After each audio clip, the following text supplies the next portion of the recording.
सर्व विद्यानां श्री दक्षिणामूर्ति गुरुवे नमः। श्री गुरुस्तु मकराम्यं नादबिंद कलाधीरं तत्वाधीदं गुणाधीदं तस्मै श्री गुरुवे नमः। திருச்சிற்றம்பலம் தில்லையம்பலம். நம்ம வளவலா குலகலான்னு பேசிக்கிட்டு இருக்காமல் நேரடியாக பாயிண்ட்டுக்கே போயிடுவோம். அதுதான் நல்லது. பல நேரங்களில் அதை பற்றியெல்லாம் விஷயங்கள் பேசலாம். முதல்ல ஷார்ட் அண்ட் ஸ்வீட்டாக முதல்ல டைரெக்டாக சப்ஜெக்டை கொட்டிடுவோம், அதுக்கப்புறமேல் பார்ப்போம். அதாவது வாஸ்து சாஸ்திரம் வஸ்துக்கள் சூழ்ந்துள்ள பகுதி, மனையடி சாஸ்திரம் மனிதர்கள் உணர்வு ரீதியாக உயிர்ப்பு ரீதியாக வாழக்கூடிய இடம். அதாவது வாஸ்து சாஸ்திரங்கிறது அது எப்படிப்பட்ட விஷயம் அப்படின்னு கேட்டிங்கன்னா ஒன்றும் இல்லை, பெரிய விஷயம் கிடையாது. நமக்கு பிராணசக்தி அதிகமாக கிடைக்கணும். அதுதான் பிராணசக்தியே ஒரு வீடு உற்பத்தி பண்ணணும். உற்பத்தி பண்ணக்கூடிய ஒரு இன்ஃப்ராஸ்ட்ரக்சர் தான் காலஸ்து வாஸ்து. ஸோ மனையடி சாஸ்திரமும் அதை தான் சொல்லுது. மனையடி சாஸ்திரமும் அதை தான் சொல்லுது. அதனால் பொறுத்தளவில் மனையடி அப்படிங்கிறது பண்டைய காலம் இன்றைக்கெல்லாம் உதவுமா? இன்றைக்கி எவ்வளவோ நாகரிகமாக வீடெல்லாம் கட்டுறாங்க, இந்த காலத்தில் போய் குழி பொருத்தம் பார்க்குறீங்களே அப்படின்னு நிறைய பேர் சொல்லலாம். பட் ஆமாம், பூஜா பூஜா நீ ஓஸ் கொடு. நீ என்ன பண்ணுற? ஓஸ் கொடுக்கலையா? இப்போ கூட வந்துக்கிட்டு இருக்காங்க கூட. ரைட். இந்த 2 ஐடி போட்டு ஒரே ஐடியில் 2 ஃபோன் இருக்குது. என் பேத்தி கொடுத்துக்கிட்டு இருக்கா. அதனால் இந்த காலத்தில் மனையடி சாஸ்திரம் வேணுமான்னு கேட்டால், இப்போ நான் சொல்லிக் கொடுக்குற கலைகளை பயன்படுத்தி கோவிலுக்கு நீங்கள் பயன்படுத்திக்கலாம், உங்கள் வீட்டுக்கும் பயன்படுத்திக்கலாம். எத்தனை நூற்றாண்டுகள் ஆனாலும் சரி, நமக்கு நாகரிகம் வளர்ந்தாலும் இயற்கையினுடைய இயல்பான அறிவும் உயிர்ப்பு ஆற்றலும் நமக்கு தேவை. ஸோ அப்போ அந்த குழி பொருத்தம் பார்க்குறது அப்படிங்கிறத பற்றி விரிவாக பார்க்கலாம். அதற்கு முன்னார நான் ஒரு சில விஷயங்கள்லாம் சொல்கிறேன், எழுதிக்குங்க. அதாவது குழி கணக்கு சாஸ்திரம்னு போட்டுக்குங்க. போட்டுட்டு ஸ்ரீ குருப்பியோன்னு எழுதிக்குங்க, விநாயகர் சகாயம்னு எழுதிக்குங்க. இப்போ பல வகையான குழி கணக்குகள்லாம் இருந்தாலும் நடைமுறையில் இருக்கக்கூடிய ஒரு குழி கணக்குகளை நாம் தெரிந்து கொள்வோம். இப்போ குழிக்கணக்கு சாஸ்திரம் அப்படின்னாலே கட்டிடத்தின் கட்டிடத்தினுடைய வெளிப்பக்க அளவுகளை கணக்கிட்டு குழி கணக்காக மாற்றி 11 பொருத்தங்களில் எத்தனை பொருத்தங்கள் இருக்கிறது என்று பார்க்க வேண்டும். அதில் அதிக நன்மைகள் தரக்கூடிய பொருத்தங்கள் வரும்படியாக கட்டிடம் கட்ட வேண்டும். முக்கியமாக கட்டிடத்திற்கு அதிகமான வயது வரும்படி பார்த்து கொள்ள வேண்டும். இவ்வளோதான் மேட்ரு.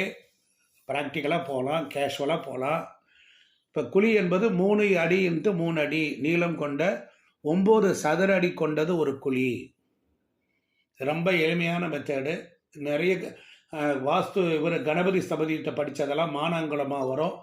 4 பக்க அளவுகளை கூட்டி பெருக்கக்கூடிய முறை ஒன்று உண்டு. அதுக்கப்புறம் சிதம்பரக்கோள் அளவுகள் உண்டு, எங்களுடைய அது உண்டு. நமக்கு இப்போதைக்கு 3க்கு 3 மொத்தம் போதும். இதை தெரிஞ்சுக்குவோம். 3 வகைகளை ஒவ்வொரு நாளும் ஒரு வகையை தெரிந்து கொள்வோம். நடைமுறையில் இருக்கக்கூடிய விஷயங்களை நாம் பார்த்துக்குவோம். எழுதுறீங்களா? ரைட். இப்போ உதாரணம்னு போட்டுக்கோங்க. ஒரு இடத்தினுடைய அகலம் 27 அடி. ஒரு இடத்தினுடைய அகலம் 27 அடி, நீளம் 39 அடி. ஒரு இடத்தினுடைய அகலம் 27 அடி, நீளம் 39 அடி. இப்போ இது ரெண்டையும் பெருக்கினா எவ்வளோ வரும்? அனந்த சுப்பிரமணியம், ராம்தாஸ் ஐயா 2 பேர் கால்குலேட்டர் வச்சுக்கோங்க. 27 × 39 எவ்வளோ வரும்? அதை 9ஆல் வகுக்கணும். இதான் மேட்ரு. நீளம் × அகலம் பெருக்கணும். பெருக்கி வந்த தொகையை 9ஆல் வகுத்தால் கிடைப்பது குழி. 1053 வகுத்தல் 9 117 குழி வரும். இவ்வளோதான் கணக்கு. இப்போ இந்த குழியை தெரிந்த பிறகு 16 பொருத்தம் இருக்குது. நமக்கு 11 மாத்திரம் இப்போதைக்கு எளிமையாக பார்க்கலாம். நான் அந்த 1 மணி நேரத்துக்குள்ளே அவ்வளோ நேரம் தான் கிடைக்கும். நீங்கள் அப்புறம் அப்ளை பண்ணுறதை பற்றிலாம் பேசுவோம். எழுதிக்கங்க. பொருத்தங்கள் மொத்தம் 11. பொருத்தங்கள் மொத்தம் 11.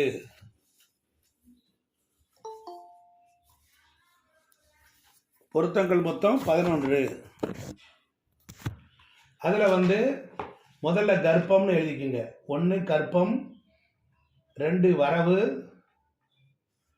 3 செலவு, 4 யோனி, 5 வயது, 6 ராசி, 7 இனம், 8 அங்கீஷம், 9 நட்சத்திரம், 10 திதி,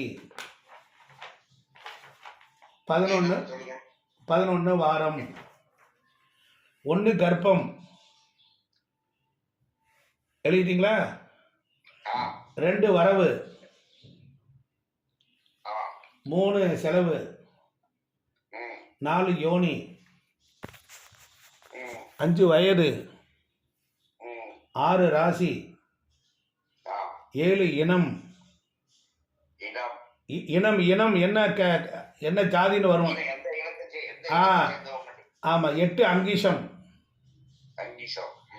9 நட்சத்திரம், 10 திதி, 11 வாரம்.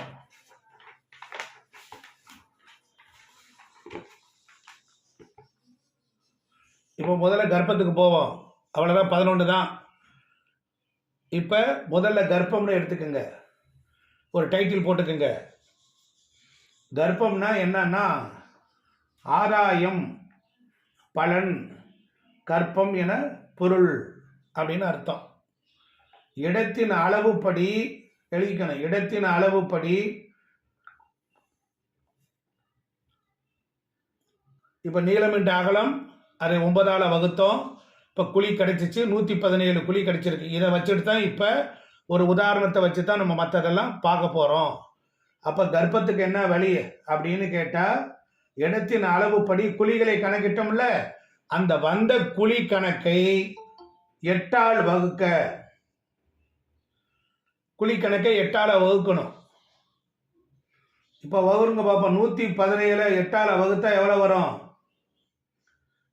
2 பேர் வாத்தியார், 2 வாத்தியார், அனந்த சுப்பிரமணிய வாத்தியாரும் ராம்தாஸ் வாத்தியாரும் பலன் சொல்லணும். 14.62 மீதி, அதாவது வந்து 8ஆல் வகுத்து மீதி வரும் எண் தான் கற்ப எண். மீதி இல்லைனால் மீதி 8 என்று எடுத்துக்கொள்ளணும். இப்போ மீதி வர்றது எவ்வளோ வரும்?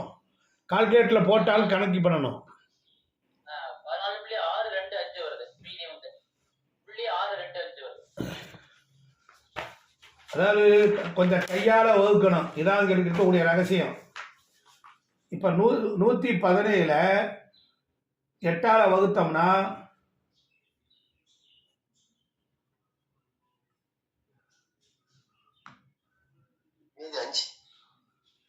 மீதி எவ்வளோ வருது? அப்போ இதை வந்து என்ன ஆகும் அப்படின்னு கேட்டிங்கன்னா, மீதி 5 வரும். நல்லா கவனிச்சுக்கணும். மீதி உதாரணம் அகலம் 27, நீளம் 39, 27 30 கூட்டி 9ஆல் வகுத்தா 117 குழி. 117 8ஆல் வகுத்தா வருவது 14, மீதி 5 வருது. அப்போ 5 என்பது கற்ப எண் எனப்படும். புரியுதுங்களா? எழுதிக்கங்க. கற்ப எண் எந்தெந்த நம்பர் இருந்தால் நன்மை தரும். கற்ப எண் எந்தெந்த இருந்தால் நன்மை தரும் அப்படிங்கிறது எழுதிக்கங்க. 1 2 3 5 7 என்பது சிறப்பான எண். அதுக்கு பொருத்தம் உண்டு என்று எடுத்துக்கொள்ள வேண்டும். புரியுதுங்களா? மீதி 1 2 3 5 7. புரியுதுங்களா? இதுதான் கர்ப்பம். கண்டுபிடிச்சாச்சா? இந்த கர்ப்பத்தை பற்றி வகுப்பு அடுத்த வாரம் அடுத்த நாளில் டெஃபனிஷனாக கதை சொல்லுவேன். சரிதானா? இப்போ முதல் 2வது அடுத்து போகலாமா? புரிஞ்சிருச்சா? இது வரைக்கும் புரிஞ்சிருக்கா? செல்வி அம்மா, சாலினி அம்மா புரிஞ்சிருக்கா? சிவகுரு, ராம்தாஸ் ஐயா, நிரஞ்சன், ராஜேந்திரன் புரிஞ்சிருச்சா? ரைட். அப்போ வந்து 11 பொருத்தம் பார்ப்போம், அப்புறம் 16 பொருத்தம் பார்ப்போம், அதுக்கப்புறம் 36 பொருத்தம் பார்ப்போம். அப்படியே விரிவாகிக்கிட்டே போவோம். முதல்ல 11 பொருத்தத்தில் குழி கணக்கு கண்டுபிடிப்பது எப்படின்னு லேட்டாக வந்தவங்க இருக்கீங்களா? கை தூக்குங்க. லேட்டாக வந்தவங்க இருந்தால் இடத்தினுடைய நீளத்தையும் அகலத்தையும் பெருக்க வேண்டும். அதை 9ஆல் என்ன பண்ணணும்? வகுத்தால் கிடைக்கக்கூடியது தான் குழிகள். இப்போ நான் உதாரண ஜாதகத்துக்கு 27 அடி அகலம், நீளம் 39 அடி, இது ரெண்டையும் பெருக்கினால் வரக்கூடியதை மொத்தம் அவர் கொடுத்தது 1000 சம்திங் வந்தது, 1053 வந்தது. அதை 9ஆல் வகுத்ததுக்கப்புறம் 117 குழி. இந்த ஒரு எக்ஸாம்பிள் 117 குழி. நல்லா கவனிச்சுக்கணும். இப்போ முதல்ல 11 வகை. முதலில் கர்ப்பம். அதை என்ன பண்ணோம்? அந்த குழியை என்ன பண்ணணும்? 8ஆல் வகுக்கணும். வகுத்து வரக்கூடிய மீறி தான் கர்ப்பம். அந்த கர்ப்பத்திற்கு இப்போ 0 வந்துட்டா 8ஆ எடுத்துக்கொள்ளணும். விதி எழுதிக்கிங்க. மீறி 0 வந்தால் 8ஆகத்தான் எடுத்துக்கொள்ள வேண்டும். அதுக்கப்புறமேல என்ன ஆகும்? இந்த கர்ப்பம் எந்தெந்த நம்பர் வந்தால் வெற்றி அப்படிங்கிறதுக்கு 1, 2, 3, 5, 7, 1, 2, 3, 5, 7 வந்தால் அந்த கர்ப்பம் பொருத்தம் இருக்கும் என்று எடுத்துக்கொள்ள வேண்டும். திறமையானவங்க எழுதிக்கிங்க. அடுத்து 2வது வரவு பலன். அப்போ இது என்ன பண்ணணும்?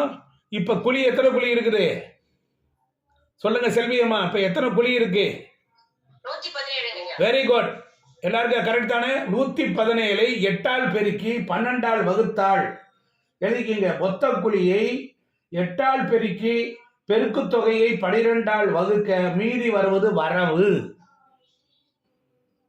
இப்ப எப்படி இருக்கு? மீறி இல்லை என்றால் மீறி 12 என்று எடுத்துக்கொள்ள வேண்டும். விதியெல்லாம் எழுதிக்கங்க. இதெல்லாம் ஒரு தடவை எழுதிட்டீங்கன்னா அப்புறம் டைரியில் எழுதி வச்சுக்கோங்க. இப்ப அனைத்து எண்களும் சிறப்பானவை தான். ஆனால் இதில் பார்க்க வேண்டியது அடுத்து வரக்கூடிய செலவு எண்ணை விட இந்த எண் அதிகமாக வர வேண்டும். பேசுறது தெளிவா கேக்குதா?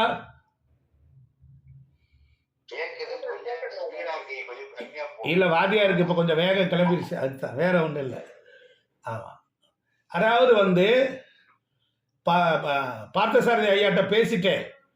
அதனால ஒன்றும் யாரும் பயப்பட வேண்டியதில்லை. தவறான புரிதல், யாரோ உள்ளிருப்பு கோடாங்கி ஒன்று லேசாக வாய்ச்சிருக்குது, அதனால வாத்தியார்ட்ட சொல்லியாச்சு. அதனால உங்களுக்கு பாரகம் இல்லை. அதுலேயும் நான் வகுப்பெடுக்க வருவேன். அதுல எல்லாம் எந்த மாற்று கருத்தும் இல்லை.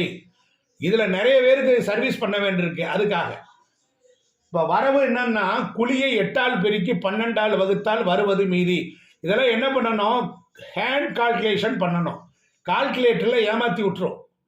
அதனால் அது டெசிபிள் நிற்கும். அதனால் நம்ம கையில் தான் எழுதணும்.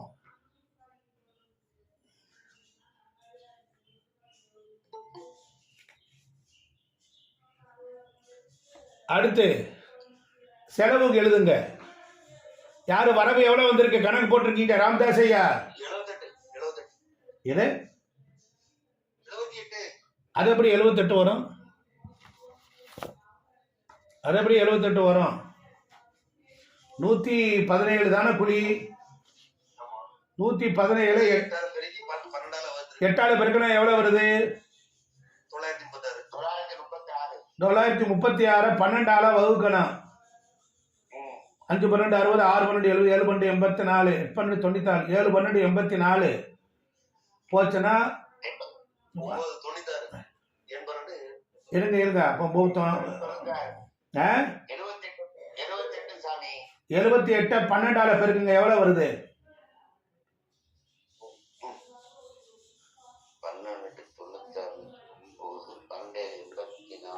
அதாவது அப்ப 0 வருது. கரெக்டா அடங்குது. அதனால மீதி 12ன்னு எழுதிக்கணும்.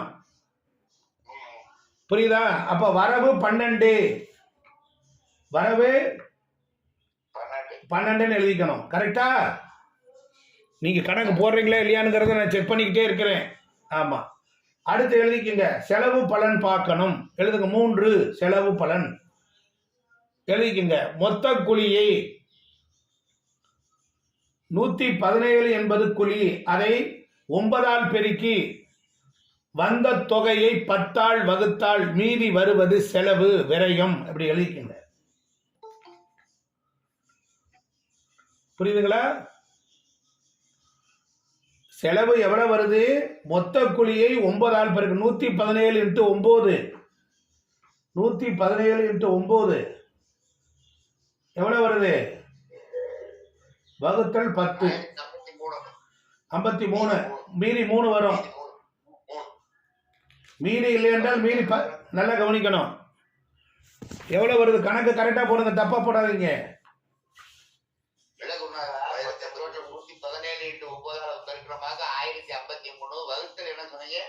வகுத்தல் 10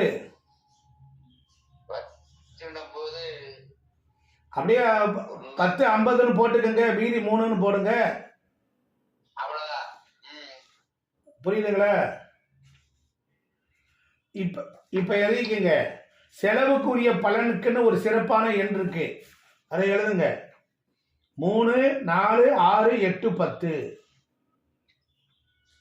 சிறப்பான எண்கள். செலவு 3, 4, 6, 8, 10 இதெல்லாம் வந்து நல்ல செலவுகளை கொடுக்கும்.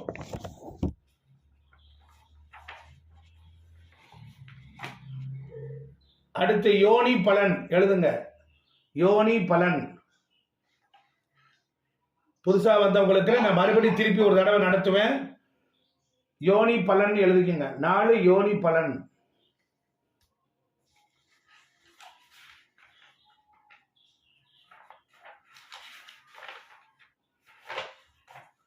மொத்த கூலியை 3 ஆல் பெருக்கி 117 இன்ட்டு 3 வந்த தொகையை 8 ஆல் வகுத்தால் மீதி என்பது யோனி. மீதி வருவதுதான். அப்படி மீதி வரலைன்னா, மீதி 0 வருதுன்னா 8ஆவே எடுத்துக்கொள்ள வேண்டும். இன்னொரு தடவை சொல்றேன். யோனி பலன் பார்ப்பதற்கு வீட்டினுடைய குழி வந்து 117, அதை 3 ஆல பெருக்கி வந்த தொகையை 8 ஆல் வகுக்க வரக்கூடிய மீதிதான் யோனி எண். அது வரவில்லை என்றால் 8ன்னு எடுத்துக்கொள்ள வேண்டும். கணக்கு போட்டு சொல்லுங்க.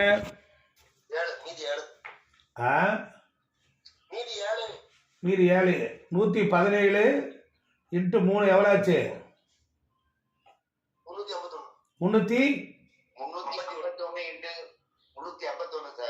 351. 8 ஆல வகுத்தா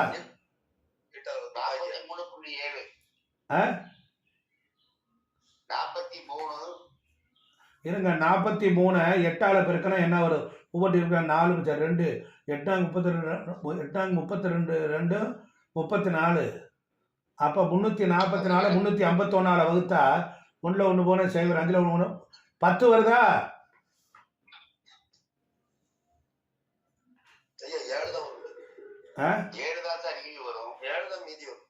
இப்ப ஒரு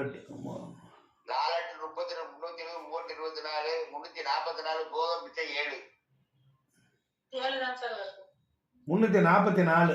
ஆமா, கரெக்ட். நான் செக் பண்ணி பார்த்தேன். ரைட். அப்ப எவ்வளவு வருது? ஆமா, 11ல 4 போச்சுன்னா 7. அப்ப மீதி எவ்வளவு வருது? யோனி வந்து 7 வருது. 7ஆம் நம்பர் 7 எண்.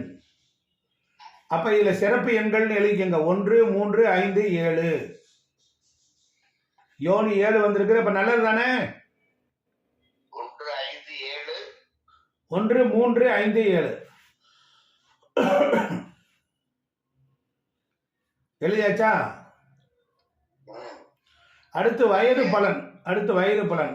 இப்ப மொத்த குழியை 27ஆல பெருக்கணும். 117. ஒரு ஆள் கால்குலேட் போட்டு சொல்லுங்க. 117 இன்ட்டு 27 எவ்வளவு வருது?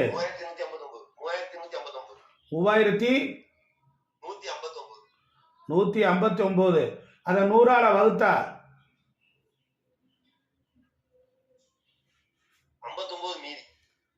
59 வயதுன்னு எழுதுங்க. எழுதிக்கங்க, குறிப்புன்னு எழுதிக்கங்க. வயது எண் 45க்கு மேல் வருவது நல்லது. வயது எண் அதிகமாக சிறப்பானது. எப்படி எழுதியாச்சா?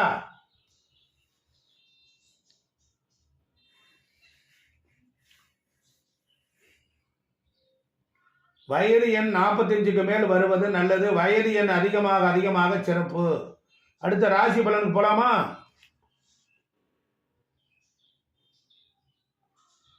போலாமா? என்ன பேச காணா?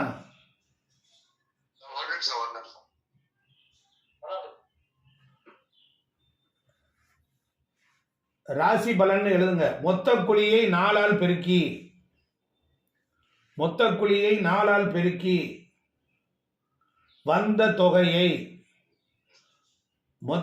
ராசி பலன் பார்க்க போறோம். மொத்த குழியை 4ஆல் பெருக்கி வந்த தொகையை 12ஆல் வகுக்க மீதி வரும் எண் ராசி எண் ஆகும். அப்ப 117 இன்ட்டு 4 எவ்வளவு வருது சுப்பிரமணியம்?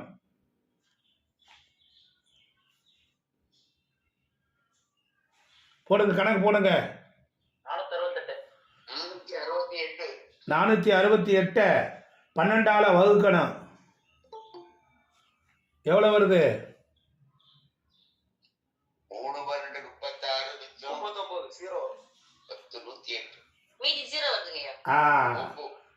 மீதி என்ன வரும்? புரியுதுங்களா?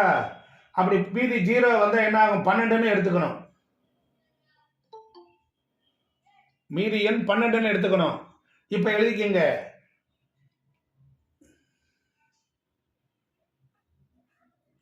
மீதி எண் 0 வருது, 12 எண் என்று எடுத்துக்கொள்ள வேண்டும்.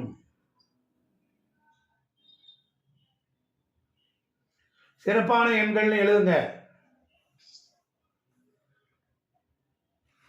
ராசி பலன்ல சிறப்பான எண்கள் எழுதுங்க. 1 2 3 4 5 6 7 8 9 10 12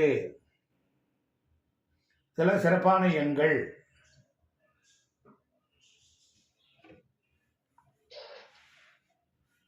எழுதிட்டீங்களா? ரைட். அடுத்து இனம்னு எழுதுங்க. 7 இனம் பலன்கள். என்னங்கய்யா?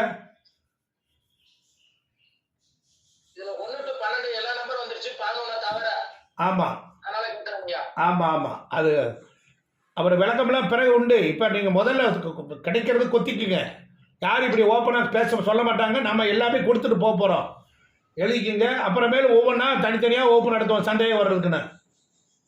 இனப்பலன்கள். மொத்த குழியினை 9ஆல் பெருக்கி 117 இன்ட்டு 9 வந்த தொகையை 4ஆல் வகுக்க மீதி வருவது இனம். மீதி வருவது இனம். மொத்த தொகை குழி, மொத்த குழி 117 இன்ட்டு 9. செல்வியம்மா கரெக்டா? மொத்த 117 அப்ப 117 பிளஸ் 9 எவ்வளவு வருது பெருக்குனா? 1053. தொகையை வகுத்தல் 4,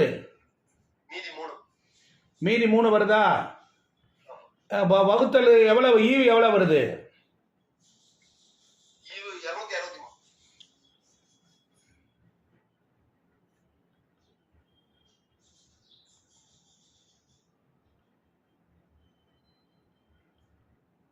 261 மீதி 1 தான் வரும். நீங்க வேற ஒண்ணு வேண்டியதில்லை. நீங்க கால்குலேட்டர்ல கழிச்சுட்டு பெருக்கிட்டு 1053 இப்ப நீங்க பெருக்கணும். 117 9ஆல பெருக்கணும் 1053.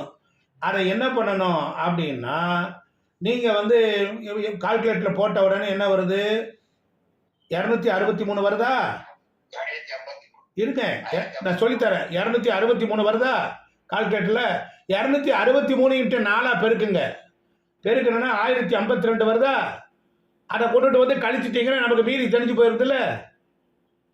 நான் இப்படித்தான் பண்ணுவேன். எங்க ஊத்துல பள்ளிக்கூடத்தில் அப்படிதான் சொல்லி கொடுத்தாங்க. சில நேரம் எனக்கு கணக்குல எல்லாம் மண்டையாடி பெரிய தலைவலி. அதனால ரொம்ப போராடி ஏதோ ஓரளவுக்கு நான் சேர்ந்துட்டேன். ஆனா நான் பட்ட கஷ்டம் அந்த அல்லாவுக்கு தான் தெரியும். சரி, அடுத்து எழுதிக்கங்க. சிறப்பான எண்கள் இனத்துக்கு 1 2 3. சிறப்பான எண்கள் 1 2 3.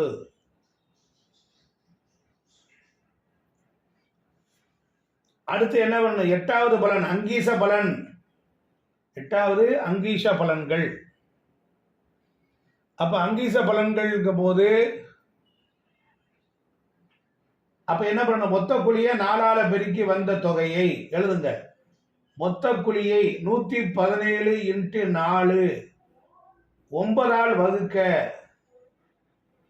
மீதி வரக்கூடியது அங்கீசம். இப்ப 117 4ஆல பெருக்கணும் என்ன வருது? 1068.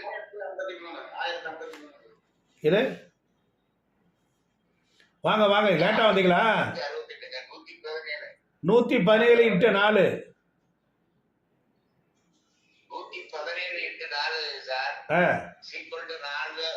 இல்ல 117 4ஆல குருநாதா 117 4ஆல பெருக்கணும் என்ன அமௌண்ட், என்ன தொகை வருது?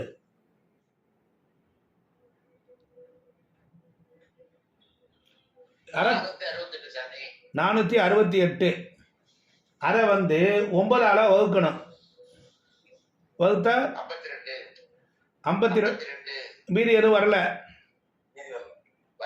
92 18 கட்டு மிச்சம் 1 95 45 1 46. அப்ப 468 ஜீரோ தான் வருது. அப்ப அப்ப என்ன பண்ணணும்? அங்கீச பலன்ல மீதி எது வருதோ அப்படின்னா தொகையை 9ஆல வகுக்கும் போது மீதி வரலைன்னா 9ன்னு எடுத்துக்கணும். மீதி ஆமா கருணை கடலே 9 வந்தால் 0 வந்தால் 9 என்று எடுத்துக்கொள்ள வேண்டும்.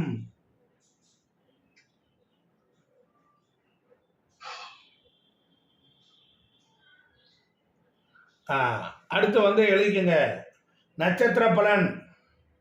நட்சத்திர பலன் ஒரு இப்ப நீளமிட்டு அகலம் பெருக்கனா அதை 9ஆல வகுத்தோம்னா கிடைத்தது தான் குழி பொருத்தம். குழி அந்த குழிக்கு இப்ப நான் வீட்டுக்கு பார்க்குற 11 பொருத்தம் தான் இப்ப சொல்றோம். 11 பார்க்குற மேத்தமேட்டிக்ஸை சொல்லி கொடுத்துருவேன். அதற்கு அப்புறம்தான் தனிப்பட்ட முறையில் ஒவ்வொன்றுக்கு பாடம் நடத்தப்படும். புரிந்துருச்சா? இப்ப அங்கீச பலன் பார்த்துட்டோம். இப்ப நட்சத்திர பலன் அப்படிங்கும் போது எழுதிக்கணும். மொத்த குழி எவ்வளவு? 117 குழி. அதை என்ன பண்ணணும்? 8ஆல பெருக்கணும். 117 × 8 பெருக்கிற தொகையை 27 நட்சத்திரத்தினால வகுத்தா கிடைப்பதுதான் நட்சத்திரம். போடுங்க. 117 × 8 எவ்வளவு வருது? அப்படி சொன்னா தான் எல்லாரும் கணக்கு போடும்போது சரியா வரும். 936 27ஆல வகுத்தா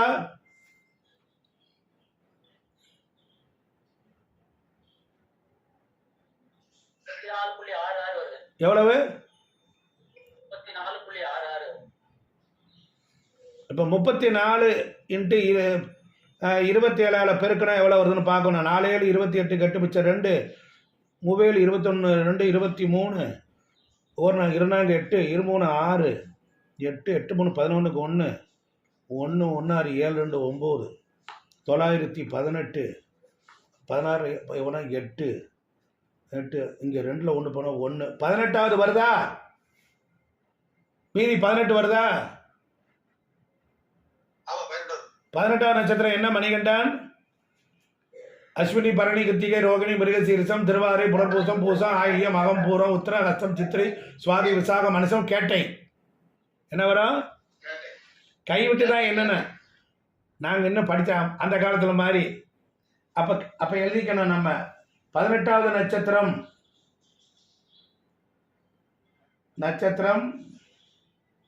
கேட்டை எழுதிக்கிங்க. சிறப்பான எண்ணுன்னு எழுதுங்க. இந்த நட்சத்திரம் கேட்டையில தான் விழுகுது. இப்ப சிறப்பான நட்சத்திரம்னா எது?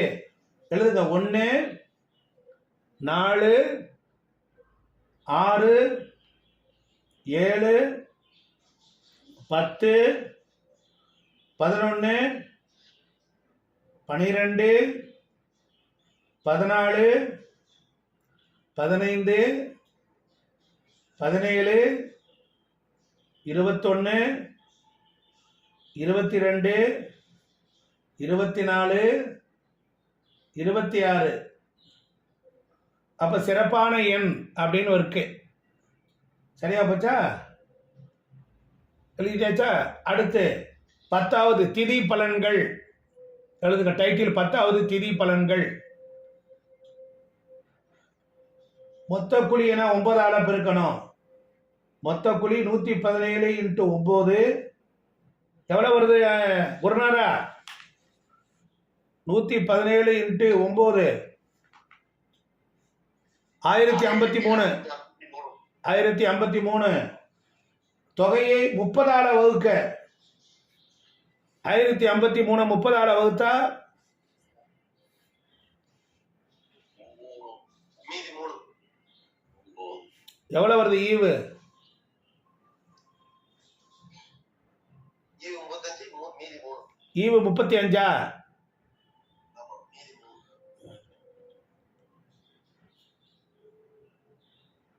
ரைட். மீதி 3. மீதி வந்து 30 வகுத்தல் 30. மீதி வந்து எவ்வளவு வருது? 3. புரியுதுங்களா? சிறப்பான எண்கள்னு எழுதுங்க. திதிக்கு சிறப்பான எண்கள் அப்படின்னா 1 2 3 5 6 7 10 12 13 15 16 17 18 20 21 22 25 27 28 30. எழுதிட்டீங்களா? சரி. அடுத்து எழுதிக்கங்க 11 வார பலன்கள். 11 வார பலன்கள். அப்போ 11ங்கிறது வார பலன்கள் நமக்கு தெரியணும். அப்போ மொத்த கூலி எவ்வளவு? 117 × 9. 117 × 9 எவ்வளவு வருது? 1053. அதை 7 வாரத்துக்கு 7 நாள் 7ஆல வகுத்தா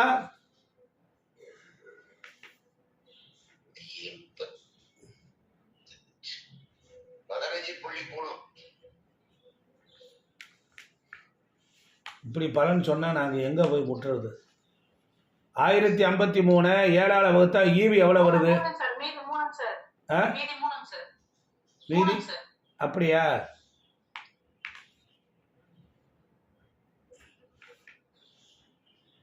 ராமதாஸ் ஐயா சொல்லுங்க. அனந்த சுப்பிரமணியன் சொல்லுங்க. மணிகண்டன் ஏன் தேங்குறீங்க? மொத்த குழி வந்து 117 9ஆல பெருக்கிறோம். எவ்வளவு வருது? 1053. பெருக்கி வந்த தொகை பெருக்கி வந்த தொகையை 7ஆல வகுங்க. கால்குலேட்டர் பக்கத்தில் இருக்கணும். 15.3. ஆமா.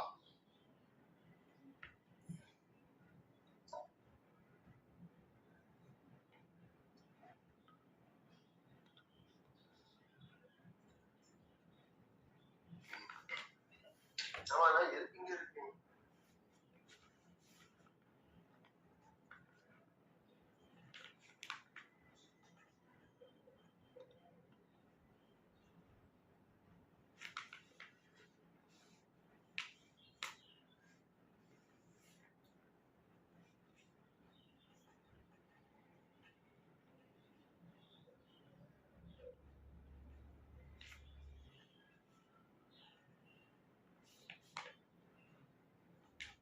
கணக்கு சரியா? இருங்க.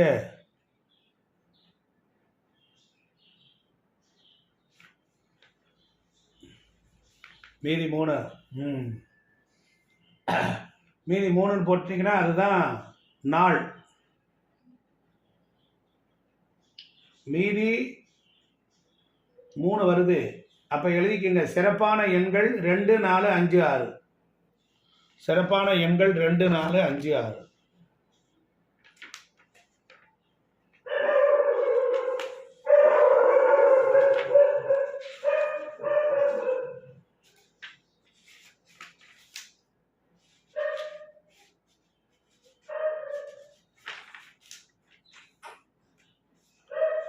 இப்போ இது வரைக்கும் நம்ம வந்து இந்த விஷயங்கள்லாம் பார்த்துட்டோம். பார்த்தோமா இல்லையா? சரி. இப்போ எல்லாருமே அப்படியே வீடியோவில் வாங்க, முகத்தை காட்டுங்க.